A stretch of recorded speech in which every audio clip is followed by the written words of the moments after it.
Hi everyone, welcome back to the channel Mehra mastery classes. तो कैसे हैं आप सब? I hope you all good और अच्छे से अपनी स्टडीज़ पर फोकस कर रहे हैं और जिस भी एग्ज़ाम की आप प्रेपरेशन कर रहे हो वो अच्छे से कर रहे हो। तो आज हमारी क्लास है रिवीजन क्लास। मीन कि अभी तक जो मैंने आपको क्लासेस दी हैं उसकी एक रिवीजन, एक समरी क्लासेस है। जैसे मैंने अभी तक आपको जो करवा दिया था चार्टर एक्ट, आई मीन कि कंपनी रूल में जो भी एक्ट पास हुए हैं, रेगुलेटिंग एक्ट हो गया, फिर आपका जो अमेंडिंग एक्ट हो गया, फिर पिट्स इंडिया एक्ट हो गया, एक्ट ऑफ 1786 हो गया, फिर उसके बाद आपके आते हैं चार्टर्स। चार्टर 1793 का चार्टर, 1813 का चार्टर, 1833 का चार्टर, 1853 का चार्टर, जितना भी अभी तक हमने पढ़ लिया है उसकी ये रिवीजन क्लास है। ओके, तो चलिए स्टार्ट करते हैं आज की हमारी क्लास। आज जनरली आपकी कोटेशन नहीं होगी क्योंकि लेक्चर थोड़ा सा लेंथी होने वाला है, तो इसीलिए मैंने कोटेशन को स्किप कर दिया। तो चलिए स्टार्ट करते हैं आज की हमारी रिवीजन क्लास। रिवीजन क्लास का कंपनी रूल 1773 से 1853 तक, ठीक है। तो चलिए सबसे पहले हम पढ़ते, स्टार्टिंग आपकी होती है 1600 से, ठीक है। 1600 एडी में मेक श्योर करें कि आप एक शॉर्ट नोट्स बनाएं। जैसे जैसे मैं आपको नोट्स प्रोवाइड करवा रही हूँ, ये नोट्स आप अपनी कॉपी पर साथ साथ में बनाते चलिए। 1600 एडी में आपके पास एक कंपनी आती है, आपकी इंडिया में एक कंपनी आती है जिसको हम बोलते हैं ईस्ट इंडिया कंपनी। ओके, ये एक चार्टर साइन करवा के लेके आती है। अब ये चार्टर वर्ड मैं क्यों बोल रही हूँ, क्योंकि इसी चार्टर को वो रीन्यू करेंगे, फिर कंपनी को देंगे, वहाँ से उसकी कंपनी की मोनोपोली एंड कर देंगे। इसीलिए जो आगे आगे चलेगा वो आपको समझाती हूँ। एक चार्टर साइन करवा के लेके आते हैं। वो चार्टर कहाँ किसके साथ करवा के लेते हैं, किसके पास से? क्वीन एलिजाबेथ, जो उस टाइम ब्रिटेन की रानी थी, ठीक है। उससे ये चार्टर क्या करके आते हैं, साइन करवा के लाते हैं कि हमें क्या करना है, हमें इंडिया में ट्रेड करना है, ठीक है। तो ये एक एज ए ट्रेडर आते हैं। इससे पहले फ्रेंच भी हमारे इंडिया में ट्रेड कर रहे होते हैं, ठीक है। पर जो तबाही ये ईस्ट इंडिया कंपनी करेगी ना, ये इन्होंने नहीं की, ठीक है। तो इसके बाद क्या होता है, अभी क्वेश्चन अराइज होता है कि इसको ईस्ट इंडिया कंपनी ही क्यों कहा गया, ठीक है। तो जब आप देखेंगे कि हमारा ये इंडिया है, ठीक है, और यहाँ यूरोप है, यूरोप में आपका ब्रिटेन है, ये आपका यूरोप है, ये आपका इंडिया है, ठीक है। आप डायरेक्शन की बात करेंगे तो ये आपकी ईस्ट डायरेक्शन होती है, ये आपकी वेस्ट डायरेक्शन होती है, ये आपकी नॉर्थ और ये आपकी साउथ होती है। तो वेस्ट से वो ईस्ट की तरफ आते हैं, तो इसीलिए इसको ईस्ट इंडिया कंपनी कहा जाता है। अंडरस्टूड? तो कंपनी के रूप में ट्रेड करने आती है ईस्ट इंडिया कंपनी, ठीक है, इंडिया में। तो तब क्या होता है, जब वो ट्रेड करती है तो 23 जून, ठीक है, 1757 में इन्होंने क्या किया, अगर देखा ट्रेड करने के साथ साथ इन्होंने करप्शन करनी स्टार्ट कर दी, जिसकी वजह से हमारे जो मुगल रूलर थे, ठीक है, जो नवाब थे, उनकी जो इकोनॉमी थी वो डिक्लाइन होने लगी। तब इस चीज़ को क्योर करने के लिए हमारे यहाँ इंडिया के जो नवाब थे उन्होंने एक बैटल लड़ी, ठीक है। ओके, तो सबसे पहले हेडिंग डालिए आप, बैटल ऑफ प्लासी, जिसको प्लासी भी बोलते हैं, ठीक है। तो प्लासी, बैटल ऑफ प्लासी जो थी वो 23 जून 1757 को हुई थी। ओके, ये किन किन के बीच कार हुई थी, किन किन के बीच में हुई थी? ये थे ईस्ट इंडिया कंपनी और नवाब of Bengal. Okay, East India Company को कौन लीड कर रहा था? Robert cleave.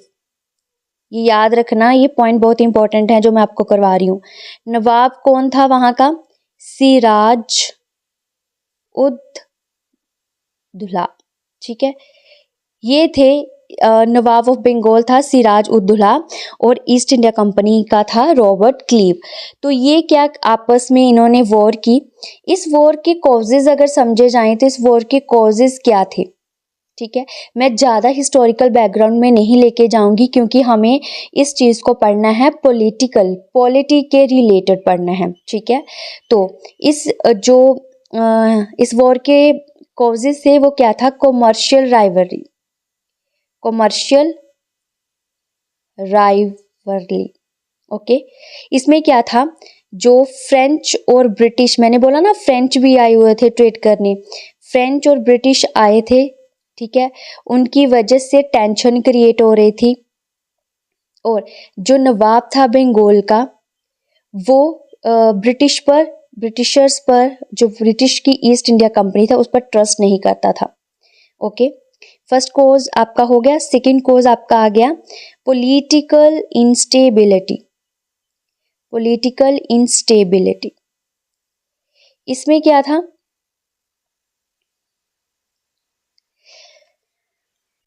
Internal enemy create हो गए थे, किसके, नवाब के। ओके, देन थर्ड वन क्या था आपका, फोर्टिफिकेशन।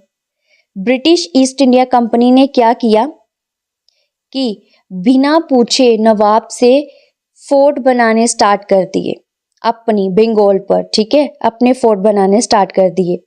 तो यही कारण है कि बैटल ऑफ प्लासी हुई। और बैटल ऑफ प्लासी कहाँ हुई, ये हुई बंगाल, उस टाइम जिसको बंगाल बोला जाता था, आज के टाइम इसको वेस्ट बंगाल कहा जाता है। क्या बोला जाता है, वेस्ट बंगाल बोला जाता है। और कहाँ हुई थी, भागीरथी रिवर पर के नियर। ओके, तो ये थी आपकी बैटल ऑफ प्लासी। और बैटल ऑफ प्लासी में कौन जीता था, विक्ट्री किसको मिली थी, विक्ट्री मिली थी ईस्ट इंडिया कंपनी को। ओके, एक चीज यहाँ पर आपको नोट करनी पड़ेगी कि इंटरनल जो एनिमी क्रिएट हुआ था, एक एनिमी था मीर जाफर, जो चाहता था कि वो नवाब बनना चाहता है। उसने ब्रिटिश ईस्ट इंडिया कंपनी की मदद की, ठीक है, जिसकी वजह से नवाब ऑफ बंगाल को हार का सामना करना पड़ा, ठीक है। तो अभी ईस्ट इंडिया कंपनी ने क्या किया, वहाँ कंट्रोल किया उस रीजन में जहाँ जहाँ पर वेल्थी रीजन था, ठीक है, वहाँ कंट्रोल करना स्टार्ट कर लिया। मीन प्रोविंस ऑफ बंगाल पर पूरी तरह कंट्रोल कर लिया। ओके, उसके बाद फिर 22 अक्टूबर को 1764 में एक बैटल और हुई। उस बैटल को कहा जाता है बैटल ऑफ बॉक्सार। ओके, उस बैटल में जो इस बैटल के जो थे वो कौन थे, एक थी ईस्ट इंडिया कंपनी और कोएलिशन ऑफ लोकल रूलर, ठीक है, वहाँ हमारे इंडिया के लोकल जो रूलर थे उनके बीच हुई। अभी ईस्ट इंडिया कंपनी से कौन था, ईस्ट इंडिया कंपनी से था हेक्टर मुनरो। ओके, ये पूछेगा नहीं कोई कुछ आपसे, बट आप इसको नॉलेज होनी चाहिए। But coalition of Indian rulers में कौन था, मीर कासिम जो नवाब था बंगाल का, ठीक है। ये मीर कासिम मीर जाफर को हरा कर आया था, ठीक है।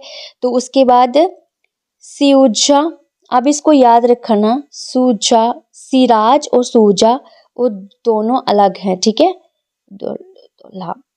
ठीक है। तो ये था अवध का रूलर। ओके, और इसके बाद था शाह आलम जो मुगल एम्परर था। ओके, तो ये थी इनकी कोएलिशन। इन तीनों रूलर्स ने मिलके ईस्ट इंडिया कंपनी के साथ बैटल की, बट हुआ वही, बैटल में हार गए। और हारने के बाद जो विक्ट्री मिली वो ईस्ट इंडिया कंपनी को मिली, ठीक है। ईस्ट इंडिया कंपनी को विक्ट्री मिलने के बाद ही शाह आलम को क्या करना पड़ा, एक ट्रीटी साइन करनी पड़ी जिसको ट्रीटी ऑफ इलाहाबाद बोला जाता है। ट्रीटी ऑफ इलाहाबाद, जिसको हम बोलते हैं दीवानी राइट। ठीक है, दीवानी राइट मीन कि इनको राइट मिल गया, राइट टू कलेक्ट रेवेन्यू। ये रेवेन्यू कलेक्ट कर सकती है अभी ईस्ट इंडिया कंपनी कहाँ कहाँ, बंगाल में, बिहार में और उड़ीसा में। ठीक है, अभी एक क्वेश्चन रह गया आपका कि ये जो बैटल थी, बैटल ऑफ बक्सार, ये कहाँ हुई थी, ये हुई थी बिहार में। ओके, इसको याद रखना। उसके बाद ही सारी कहानी स्टार्ट होती है जब ये दोनों बैटल्स होती हैं। मेन मोटिव जो ईस्ट इंडिया कंपनी का मोटिव यही था कि उन्होंने इंडियन में अपनी टेरिटरी को एस्टेब्लिश करना था, क्योंकि वो जान गए थे कि इंडिया एक वीक स्टेट है अभी। ठीक है, क्योंकि किंग्स जो एक दूसरा राजा एक दूसरे को देख के, मतलब कि आप समझ सकते हैं कि फाइट करते रहते हैं, तो यही चीज़ों का उन्होंने फ़ायदा उठाया। तो दीवानी राइट मिलने के बाद क्या करने लगे, ईस्ट इंडिया कंपनी के पास पावर आ गई। अभी आप हमेशा एक चीज़ को याद रखना, जब भी किसी के पास पावर आती है तो वो करता है करप्शन। अगर उसने करप्शन की तो खुद ऑफिसर रिच होने लगे rich, but east India company चली गई डेप्ट में। ठीक है, अभी ईस्ट इंडिया कंपनी चाहती थी कि मैं इस डेप्ट से बाहर निकलूं, तो उन्होंने हेल्प सीख की किससे, ब्रिटिश गवर्नमेंट से, जो पहले ही आंखें रखी थी ईस्ट इंडिया कंपनी पर कि वहाँ के जो भी ऑफिसर जाता है वो रिच होकर आता है। ठीक है, और हम इतना स्ट्रगल करते हैं बट हमें फिर भी हम वैसे की वैसे हैं। ये थोड़े टाइम के लिए इंडिया में जाते हैं, रिच होकर आते हैं। ओके, तो वहीं से इनको एक अपॉर्चुनिटी मिली, ब्रिटिश गवर्नमेंट को क्या मिली, एक अपॉर्चुनिटी मिली कि अब हम ईस्ट इंडिया के अफेयर को देखेंगे और साथ में ही इंडिया में अपनी एडमिनिस्ट्रेशन को स्टेब्लिश करेंगे। अंडरस्टूड, यहाँ तक आपको समझ आ गया? तो ईस्ट इंडिया के अफेयर को कंट्रोल करने के लिए ब्रिटिश गवर्नमेंट ने सबसे पहले जो एक्ट पास किया था वो एक्ट था regulating act 1773। Okay, regulating act का मेन मोटिव क्या था, इसका मेन मोटिव था, एक सेकेंड,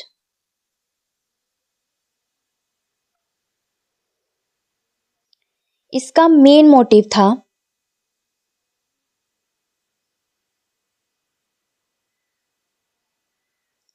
कि इन्होंने ईस्ट इंडिया कंपनी पर रेगुलेट करना, उसको कंट्रोल करना है, पॉलिटिकल एडमिनिस्ट्रेटिव फंक्शन को इंस्टॉल करना है, फाउंडेशन रखनी है एक सेंट्रल एडमिनिस्ट्रेशन की। ठीक है, तो अगर हम बात करें रेगुलेटिंग एक्ट 1773 की, तो इसके की प्रोविजन में सबसे पहले आपके पास आएगा कि इन्होंने क्या किया कि जो गवर्नर था,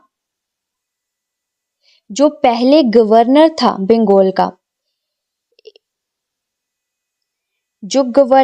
बंगाल का, उसकी पोजीशन को चेंज करके गवर्नर जनरल ऑफ बंगाल बना दिया गया। और क्वेश्चन आता है कि who is the first governor general of the Bengal, तो Lord Warren Hasting is the first governor general of the Bengal. Okay, Warren Hasting. Okay, one liner question आ जाता है ये। उसके बाद आपका इन्होंने क्या किया, एक एग्जीक्यूटिव काउंसिल बिठाई। ठीक है, एग्जीक्यूटिव काउंसिल बिठाई जिसमें 4 मेंबर्स दिए गवर्नर जनरल को असिस्ट करने के लिए।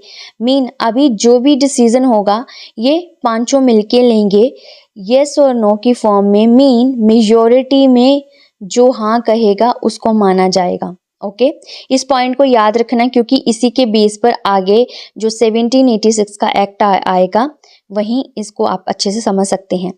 उसके बाद इन्होंने क्या किया, एक इस्टेब्लिशमेंट की सुप्रीम कोर्ट की। किसकी की? सुप्रीम कोर्ट की, कलकत्ता में। ओके, 1774 में। और उसके बाद एक और इन्होंने डिसीजन लिया कि अब जो गवर्नर जनरल है बॉम्बे के और मद्रास के, वो सबऑर्डिनेट करेंगे गवर्नर जनरल ऑफ बंगाल को। ओके, कि अभी वो फॉरेन पॉलिसी के रिलेटेड कोई भी रूल प्लान बनाएंगे वो गवर्नर जनरल को बताएंगे। उसके बाद उन्होंने ईस्ट इंडिया कंपनी के प्राइवेट ट्रेड और ब्राइबरी पर रिस्ट्रिक्शन लगा दी। ठीक है, और उसके बाद ये बोला गया कि आप जो कोर्ट ऑफ डायरेक्टर्स हैं, कोर्ट ऑफ डायरेक्टर कौन थे? कोर्ट ऑफ डायरेक्टर थे ईस्ट इंडिया कंपनी के मेंबर, वो रिपोर्ट करेंगे अब डायरेक्ट ब्रिटिश गवर्नमेंट को रेवेन्यू से रिलेटेड। ओके, तो कोर्ट ऑफ डायरेक्टर का अगर टेन्यूर की बात करें तो 4 साल का टेन्यूर था और आई थिंक 24, हाँ क्लियर है, 24 मेंबर थे इसमें। ठीक है, 24 मेंबर थे और इनका एनुअली 1/4 के हिसाब से रिटायरिंग होती थी। अगर 24 मेंबर हैं तो 4 के हिसाब से हर साल 6 मेंबर को एलिमिनेट किया जाता था और रिक्रूटमेंट की जाती थी। ओके, तो उसके बाद अगर हम इस एक्ट के अकॉर्डिंग, मीन रेगुलेटिंग एक्ट के अकॉर्डिंग हम कहें कि इस रेगुलेटिंग एक्ट के इम्पैक्ट और सिग्निफिकेंट क्या हुए, तो इस रेगुलेटिंग एक्ट के सिग्निफिकेंट क्या हुआ, ये फर्स्ट स्टेप रहा ब्रिटिश गवर्नमेंट का कि सेंट्रलाइजेशन करना है। ओके, नहीं तो गवर्नर जो बॉम्बे का था, गवर्नर जो मद्रास का था, वो अलग अलग एग्जीक्यूट कर रहे थे, खुद लॉ बना रहे थे और खुद एग्जीक्यूट कर रहे थे। अभी एक फर्स्ट स्टेप रहा है कि गवर्नर जनरल ऑफ बंगाल को ही ये दोनों सबऑर्डिनेट करेंगे। ठीक है, तो ये फर्स्ट स्टेप रहा इसका सेंट्रलाइजेशन का। तो इन्होंने पॉलिटिकल फंक्शन भी रिकॉग्नाइज किया गया। यहाँ पर इन्होंने ये चीज़ नोटिस की कि जो ईस्ट इंडिया कंपनी है वो ट्रेडर के रूप में नहीं, वो ट्रेड के रूप में नहीं, एज एडमिनिस्ट्रेशन के रूप में वहाँ काम कर रही है। ठीक है, तो इस चीज़ को भी उन्होंने जाना। फिर उन्होंने एस्टेब्लिशमेंट की जुडिशियल सिस्टम की। अभी देखिए यहाँ पर आपने इन्होंने क्या किया, सुप्रीम कोर्ट को तो क्या कर दिया, एस्टेब्लिश कर दिया, बट इसके लिमिटेशन में क्या आ गया कि यूरिडिक्शन डिफाइन ही नहीं की कि सुप्रीम कोर्ट क्या हैंडल करेगा। सुप्रीम कोर्ट को पता ही नहीं था कि वो उसके पास क्या रूल्स है। तो यहाँ से ही जो चीज़ें रह गई थी, जैसे इस एक्ट के अकॉर्डिंग क्या हुआ कि गवर्नर जनरल जो बंगाल का था, ठीक है, उसके पास वीटो पावर नहीं थी। अगर उसको कोई इम्पोर्टेंट डिसीजन लेना है तो उसको अपनी काउंसिल से मशवरा करना पड़ता था। तो इसकी वजह से कई बार डिसीजन क्या होता था, लेट हो जाता था। ठीक है, तो वहीं से इन्होंने क्या किया, वहीं से इन्होंने ये बोला कि हम इस चीज को अमेंड करेंगे। तो आपका निकल के आया एक्ट, अमेंडिंग एक्ट। ओके, जिसको एक्ट ऑफ सेटलमेंट भी बोला जाता है, अमेंडिंग एक्ट 1781। यहां से इन्होंने क्या किया, इन्होंने एग्जाम्पशन कर दी, एग्जाम्पशन की कि जो सुप्रीम कोर्ट है वो ईस्ट इंडिया कंपनी के मैटर में नहीं इंटरफेयर करेगा। गवर्नर जनरल जो है उसकी पावर अलग होगी। ठीक है, सुप्रीम कोर्ट उस चीज में इंटरफेरेंस नहीं करेगा। ओके, एक तो ये रहा। दूसरा क्या था, रेवेन्यू से रिलेटेड मैटर में भी सुप्रीम कोर्ट नहीं इंटरफेयर करेगा। देन यूरिडिक्शन मीन कि जहां पर सुप्रीम कोर्ट है वहाँ के नेटिव्स पर ही रूल करेगा सुप्रीम कोर्ट। मीन्स कि बॉम्बे पर इसका कोई असर नहीं होगा और मद्रास पर इसका कोई असर नहीं होगा और बंगाल के बाकी हिस्से पर नहीं कोई भी इसका इंटरफेरेंस होगा। कलकत्ता में अगर सुप्रीम कोर्ट है तो ये कलकत्ता पर ही रूल कर सकता है। ओके, तो यहाँ से इन्होंने क्लियरेंस दी। और एक चीज और इन्होंने ऐड की, वो कि एप्लीकेशन दे दी कि हम जो भी लॉज को फॉलो करेंगे, अगर हिंदू है तो हिंदू लॉज को फॉलो करेंगे, अगर मुस्लिम है तो मुस्लिम लॉ को फॉलो करेंगे। मीन कि अगर कोई डिफेंडेंट है, अगर किसी ने क्राइम किया है, अगर वो हिंदू है तो हिंदू लॉज के अकॉर्डिंग क्या करेंगे, पनिशमेंट देंगे। अगर वो मुस्लिम है तो मुस्लिम के अकॉर्डिंग पनिशमेंट देंगे। फिर इनके पास इन सब चीजों के बाद भी ईस्ट इंडिया कंपनी करप्शन करने से नहीं रुक रही थी, तो इन्होंने अपने ब्रिटिश गवर्नमेंट को मोर कॉम्प्रिहेंसिव में वे में चलाने के लिए इन्होंने एक एक्ट लाया, वो था आपका Pitt's India act. Okay, Pitt's India act.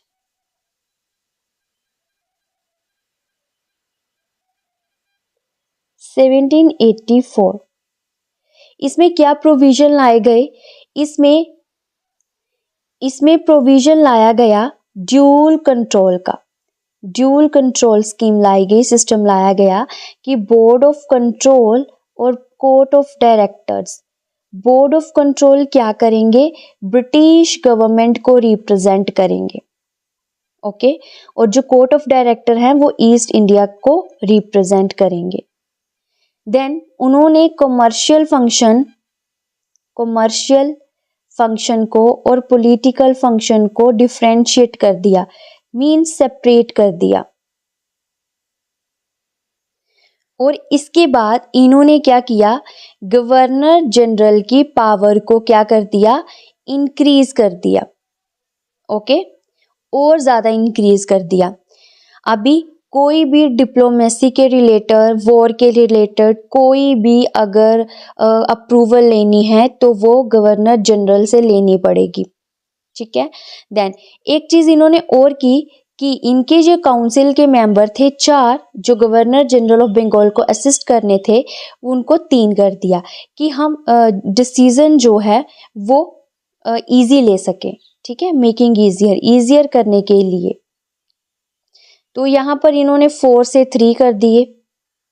Okay, पर वीटो पावर नहीं दी अभी भी गवर्नर जनरल को, ये ध्यान में रखना आपने। इन्होंने वीटो पावर नहीं दी, अभी क्या करेंगे, किसी और को ये लॉर्ड वार्न हास्टिंग छोड़ के जाएगा। मीन इसकी जो नेक्स्ट पोजीशन होगी वो अभी कौन हायर करेगा, लॉर्ड कॉर्नवालिस। कॉर्नवालिस क्या करेगा, पोजीशन लेगा गवर्नर जनरल ऑफ बंगाल की, बट वो 2 डिमांड्स रख के आएगा। वो कहेगा कि अगर आपने मुझे इस चीज के लिए अपॉइंट करना है तो मेरी 2 डिमांड है। पहले तो मुझे ओवरराइड रूल चाहिए। कौन सा रूल चाहिए उसको, वो बोलता मुझे ओवरराइड रूल चाहिए। ठीक है। दूसरा उसने क्या डिमांड रखी कि मुझे कमांडर इन चीफ भी बनना है, कमांडर इन चीफ भी बनना है।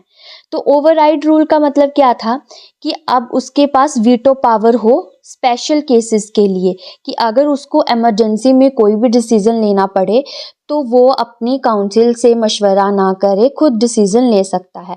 दूसरा ये कि उसको गवर्नर जनरल ऑफ बंगाल की उपाधि के साथ साथ उसको कमांडर इन चीफ भी बनना था। ठीक है। इसकी वजह से इनके जो की प्रोविजन निकले, वो की प्रोविजन में क्या किया, गवर्नर जनरल ऑफ बंगाल की पावर को एनहेंस कर दिया। ओके, पावर को और ज्यादा इंक्रीज कर दिया। ड्यूल रोल बन गया जो कॉर्नवालिस का था। कॉर्नवालिस का क्या रोल था, एक अब वो गवर्नर जनरल ऑफ बंगाल भी है और कमांडर इन चीफ भी है। ओके, उसके बाद अभी क्या हुआ कि जो ब्रिटिश ईस्ट इंडिया कंपनी 1773 में क्या करके आई थी, चार्टर साइन करवा के आई थी, ठीक है, क्वीन एलिजाबेथ से। अब उस चार्टर का लाइसेंस खत्म हो गया था, चार्टर का लाइसेंस क्या हो गया था, खत्म हो गया था। तो अभी जो रीन्यू करेगा 1773 के चार्टर को, वो करेगा चार्टर एक्ट 1793। ओके, तो अभी हमारा जो एक्ट हो गए खत्म, अब हमारे चलेंगे चार्टर। Charter act 1793। इसका मेन पर्पस क्या था, इसका एम था कि कंपनी को क्या करना है, कंपनी को इन्होंने रीन्यू करके देना है चार्टर को। ओके, दूसरा इसका एम था कि इन्होंने ब्रिटिश गवर्नमेंट जो कंट्रोल था उसको स्ट्रॉन्ग करना है। देन थर्ड इसका था कि इन्होंने गवर्नर जनरल ऑफ जो काउंसिल थी उसकी लेजिस्लेटिव पावर को इंक्रीज करना था, ठीक है, लेजिस्लेटिव पावर को इंक्रीज करना था, मीन सेंट्रलाइज अथॉरिटी को बढ़ाना था। ओके, और ब्रिटिश ईस्ट इंडिया कंपनी को सपोर्ट करना था, बस यही है इसका।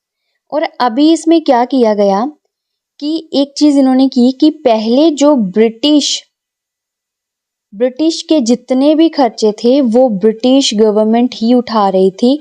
अभी इन्होंने क्या किया कि इंडिया के जो भी सैलरी देनी है वो इंडिया के रेवेन्यू से सैलरी देनी स्टार्ट की अपने ऑफिसर्स को।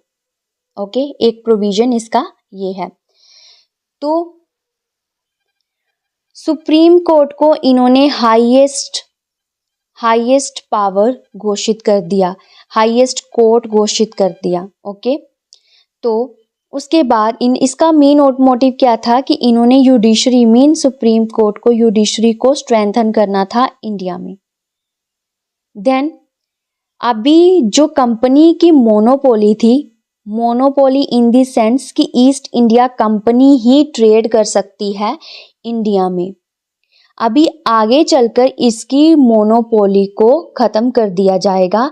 और उस मोनोपोली को ख़त्म करने का जो एक्ट आता है, चार्टर एक्ट आता है आपका 1813। ओके, बट उससे पहले एक चीज़ और समझिए, इसके बाद जितनी भी अपॉइंटमेंट होनी थी, जितने भी अपॉइंटमेंट की इन्होंने, गवर्नर जनरल की पोस्ट हो चाहे गवर्नर की हो, ये जो भी अपॉइंटमेंट करेगी अभी ब्रिटिश क्राउन करेगा इंडिया में।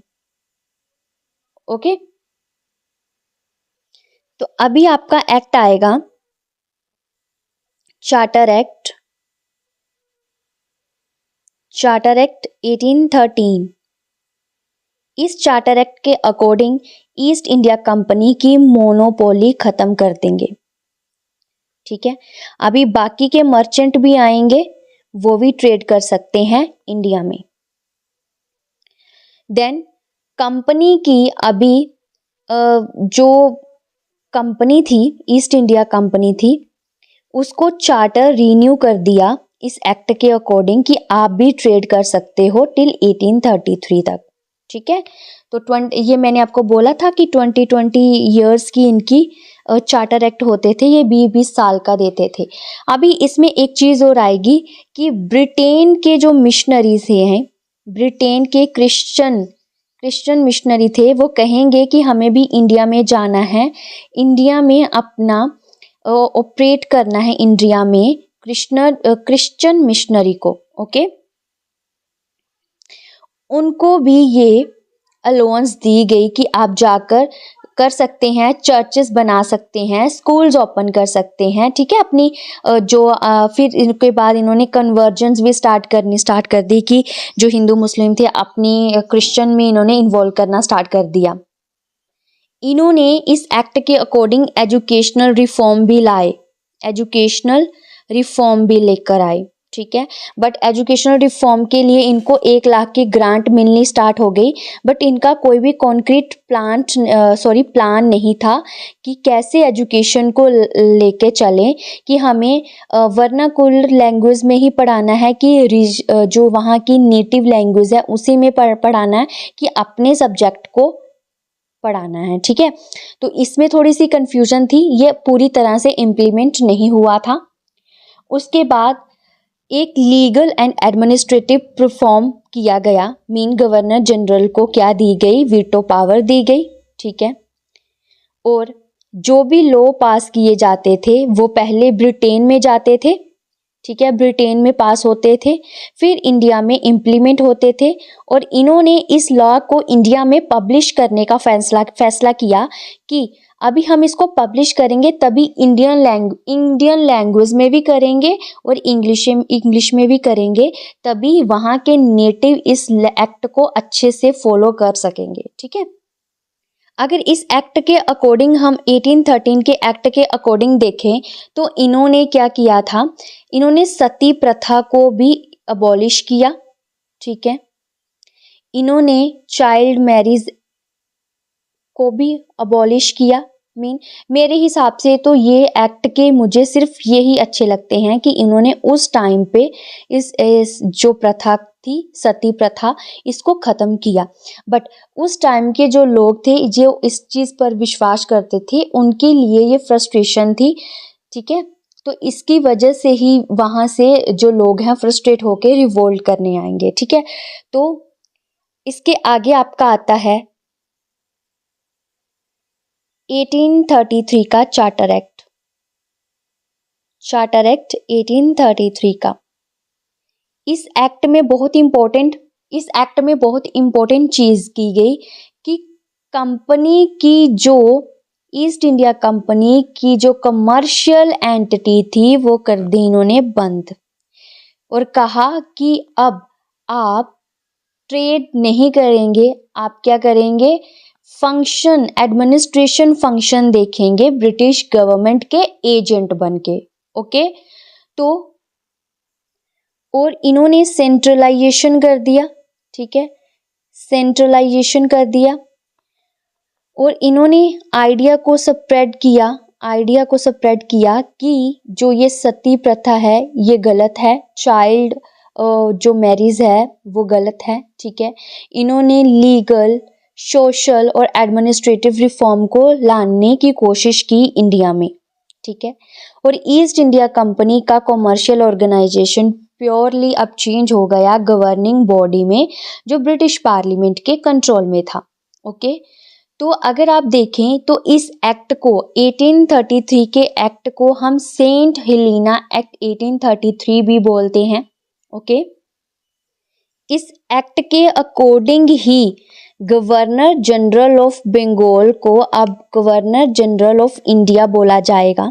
ठीक है, अभी इस एक्ट के अकॉर्डिंग ही सेंट्रल लेजिस्लेटिव काउंसिल बनाई जाएगी। ठीक है, जिसके फर्स्ट लॉ मेंबर होंगे लॉर्ड मैकले, जो आप भी इसको प्रोनाउंस करें, और यही रिफॉर्म लेके आएंगे ओपन इंडियन सिविल सर्विसेज का। ठीक है, आगे चल के तो ये थे फर्स्ट लॉ मेंबर, इसको याद रखना। और इन्होंने जो कमेटी बिठाई थी मैकले कमेटी, ठीक है, इसको जो बिठाया था, तो इससे सिविल सर्विस के लिए इंडियन के लिए ऑप्शन ओपन हुई थी। ठीक है, तो लीगल और जुडिशियल रिफॉर्म भी लाए गए इन्होंने। उसके बाद डिस्क्रिमिनेशन एंड करने की कोशिश की कि अब डिस्क्रिमिनेशन नहीं होगा, रिलीजन इंडियन के साथ रिलीजियस और बर्थ के हिसाब से और रेस के हिसाब से कोई डिस्क्रिमिनेशन नहीं होगा। बट ये थ्योरेटिकल कॉन्सेप्ट था, बोलने के लिए था, बट फिर भी कहीं ना कहीं इस चीज़ का जो था इम्पैक्ट था, डिस्क्रिमिनेशन होता था।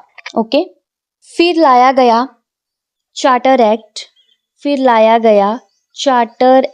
1853, जो इस सीरीज का लास्ट चार्टर एक्ट है। ठीक है, जो ब्रिटिश गवर्नमेंट पब्लिश करती है ईस्ट इंडिया के लिए। बट अभी क्या करेगी ये, अभी ये क्या करेगी कि ईस्ट इंडिया कंपनी को बोलेगी कि तुम ट्रेड करो, बट आपकी कोई लिमिट नहीं है, ठीक है, आपकी कोई लिमिट नहीं है। मीन्स यहाँ से क्लियरेंस हो रहा था कि अभी जो कंपनी रूल है वो खत्म होगा और क्राउन रूल स्टार्ट होगा। कहीं ना कहीं ये चीज़ ईस्ट इंडिया कंपनी भी जान चुकी थी। ओके, तो इसके की फीचर्स में देखा जाए तो इंडियन सिविल सर्विसेज ओपन की गई, ठीक है, कंपनी का रूल कंटिन्यू किया गया बट कोई टाइम लिमिट नहीं रखी गई। उसके बाद इसमें क्या किया गया, जो मेन प्रोविजन है इसका, सेपरेट की गई लेजिस्लेटिव और एग्जीक्यूटिव काउंसिल को। लेजिस्लेटिव काउंसिल के लिए इन्हों मीन्स कि ये रूल्स बनाएंगी, लॉज बनाएंगी। एग्जीक्यूटिव काउंसिल क्या करेगी, इसको एग्जीक्यूट करेगी, इम्प्लीमेंट करेगी। और यहाँ पर इन्होंने एक्सपेंशन किया लेजिस्लेटिव काउंसिल का, 6 मेंबर से 12 कर दिए, ठीक है। बाकी पूरी डिटेल में मैंने आपको पिछले लेक्चर में करवा रखा है, आप प्लीज उनको देखना। अभी इसकी समरी चल रही है, ठीक है। 2 प्रोविंसेस बनाई गई, सिंध और पंजाब। उसके लिए लेफ्टिनेंट गवर्नर को हायर किया गया। ओके, तो इतना सब करने के बाद भी क्या हो रहा था कि इंडियन लेजिस्लेटिव काउंसिल बनाने के लिए बनाई, बट इंडियन ही इसको रिप्रेजेंटेशन नहीं कर सकते थे। इंडिया का कोई मेंबर नहीं था, ये एक इसका लूप होल था, ठीक है, लूपहोल था। तो उसके बाद एक चीज और थी कि इन्होंने ओपन तो की सिविल सर्विसेज, बट उसका क्या था, जो उसकी रिक्रूटमेंट होती थी वो ब्रिटेन में होती थी। तो हर एक इंडियन के लिए पॉसिबल नहीं था कि वो ब्रिटेन में जाकर अपनी रिक्रूटमेंट का टेस्ट दे, ठीक है।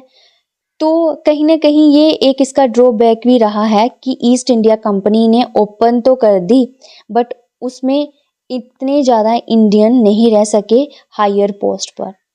ओके, तो ये रहा आपका आज का समरी, जो थी हमारी रिवीजन क्लास। आई होप आप सबने इसको अच्छे से समझा होगा और आपको एक क्विक रिवीजन मिल गई होगी कि क्या क्या हुआ था, क्या क्या चलता आ रहा था, कि जो हमारा 1600 एडी से सफ़र रहा 1853 तक का, वो कैसा रहा, ठीक है। तो आई होप आप सबने इसको एंजॉय किया होगा। मैं मेक श्योर करती हूँ कि आपको कोई भी डाउट नहीं रहा होगा। अगर फिर भी आपको डाउट है तो प्लीज़ आपके लिए कमेंट बॉक्स ओपन है, आप कमेंट में अपना हर एक डाउट छोड़ सकते हैं और मैं उसको रिप्लाई ज़रूर करूँगी। तो चलिए मिलते हैं नेक्स्ट लेक्चर में। अगर आपको ये लेक्चर अच्छा लगा, आप प्लीज़ इसको लाइक करें और आप इसको 10 में से कितने मार्क्स देना चाहते हैं वो भी आप मार्क्स कमेंट में लिख सकते हैं। और अगर आपके जो फेलो एस्पिरेंट हैं उसके साथ भी शेयर करें और सब्सक्राइब करें मेहरा मास्टरी क्लासेस। तो थैंक यू ऑल, मिलते हैं नेक्स्ट लेक्चर में। आज के लिए इतना ही। जय Hind. If you find this lecture helpful, please like, comment or share to the fellow aspirant. Subscribe the Mehra Mastery classes for the next update. Thanks for watching.